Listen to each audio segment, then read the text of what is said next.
Welcome back to The Explainer, Focused Learners. Today, we're diving into a topic that honestly touches every single one of us, creating new memories at every age.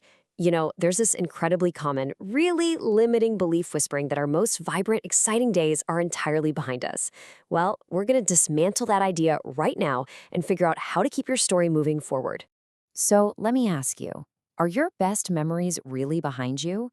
Look, it makes total sense why we might feel this way. Let's be real, aging can sometimes feel a bit like a mental prison. We look back at our youth, at all those major milestones we've passed, and the sheer emotional weight of those memories can trick us into thinking the highlight reel of our life has already completely played out. But what if that's literally just a trick of perspective? Think of your past like this beautiful collection of cherished photographs. It's the absolute foundation of who you are. And yes, that past is incredibly precious. But right beside those photos sits a completely blank, open journal. The story is absolutely not over. Life simply isn't finished offering you beauty and grace and profound moments, no matter how many chapters you've already wrapped up. Okay, let's dive into this. As long as we have breath, another page can still be written. Man, that is such a powerful realization. It totally shifts our mindset away from passive nostalgia, where we're basically just sitting around as spectators of our own past, and moves us into a state of active present-day possibility. It's this beautiful reminder that your capacity to experience deeply meaningful things doesn't just expire one day. The pen is very much still in your hand, even if, your handwriting has gotten a little messier over the years. But if we're going to write that next page, we have to watch out for a very specific trap, and that's the trap of nostalgia. We cannot decorate the past while dismissing the present. Don't get me wrong, memory is an incredible gift. It connects us to our personal history, to the people we love. We should absolutely bless the past and learn from it. But if we live entirely in yesterday, we literally drain the life right out of today. When we over-romanticize what used to be, we risk making our present moment feel totally empty and inadequate. We really have to train ourselves to return fully to the now. And returning to the present really just comes down to a choice of focus. And this brilliantly illustrates the point. Regret focuses on what is missing, while gratitude helps us see what remains. Regret acts like a giant magnifying glass for the negative. It obsesses over what we've lost or what we just can't do anymore. But gratitude? Gratitude completely changes our vision.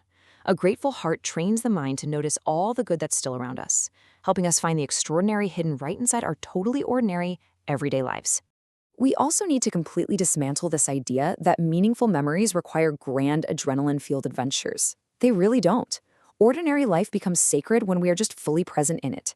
Whether it's having a simple cup of tea, a quiet conversation, or a shared meal, you absolutely do not need a plane ticket or a huge budget to create a memory. You really just need an open heart. Let's break down exactly what that looks like in practice.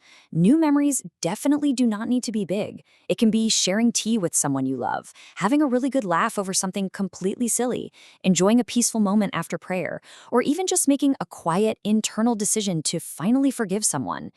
Getting older actually gives us this amazing superpower, the ability to finally appreciate the quiet things we used to just rush right past in our youth. The real question we should be asking is, what small, good thing is right in front of me today? To help capture those moments, our source material outlines 3 key pillars. Here's pillar 1, relationships keep the heart alive. Seriously, reach out. Don't always wait for people to come to you. Call a friend, check on a neighbor.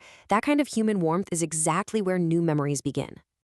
Moving right along to pillar 2, learning keeps the spirit fresh. You see, a person can be old in years, but remain incredibly young in spirit as long as they stay curious. As long as we're learning, we aren't just aging, we're ripening. Staying curious is how we prove to our own minds that we are still growing. And hey, learning definitely doesn't mean you have to go back to university to get a master's degree. We're talking about simple things here. Learning a new song, trying out a fresh recipe, mastering a new little skill, or honestly, even just learning a better, kinder way to live and respond to stressful things. You aren't padding a resume here, you're expanding your soul. So the crucial point is this, you are not competing with anyone. This is just a beautiful, natural way of ripening and expanding your horizons. Which brings us to our final pillar. Pillar 3, service gives purpose to the day. Even if your body has physical limits now, your heart can absolutely still serve. It might be offering a kind word, saying a prayer for someone, or just being a peaceful, grounded presence in a really chaotic room. Stepping outside of ourselves gives our day immediate purpose and creates beautiful memories for everyone involved. Now, as we talk about embracing all this present and future possibility, we do have to acknowledge reality. We've all had real losses, and those must be honored. You absolutely do not have to pretend the pain isn't there. But true healing is being able to say, what happened mattered deeply to me, yet my life still holds incredible meaning and possibility. To honor the past is not to close the future. We can be deeply grateful for what was, while keeping our hands wide open to what's still to come.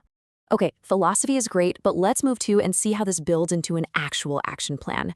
How do we practically begin? First, plan just one meaningful moment each week. Don't wait for it to happen, plan it. Second, maybe keep a small memory journal. Third, say yes to simple invitations when they come up. And finally, create your own traditions. Essentially, we want to create these little openings in our schedule rather than just waiting around for life to arrange everything for us. So, as you look at the grand timeline of your life, please remember this. Every single age is a sacred opportunity. You don't create new memories just by running faster or trying to be 20 again. You create them by living more fully today, exactly where you are right now. It's about treating wherever you happen to be on that path as a sacred chance to love, to learn, to serve, and to grow. Which brings us to the end of our explainer today. And I want to leave you with this lingering, hopefully slightly provocative thought. What new memory will you choose to create today? Because you have the tools, you have the right mindset, and you have that beautiful blank page just waiting for you. Take that first small step out, stay fully present, and start writing the very next page of your story.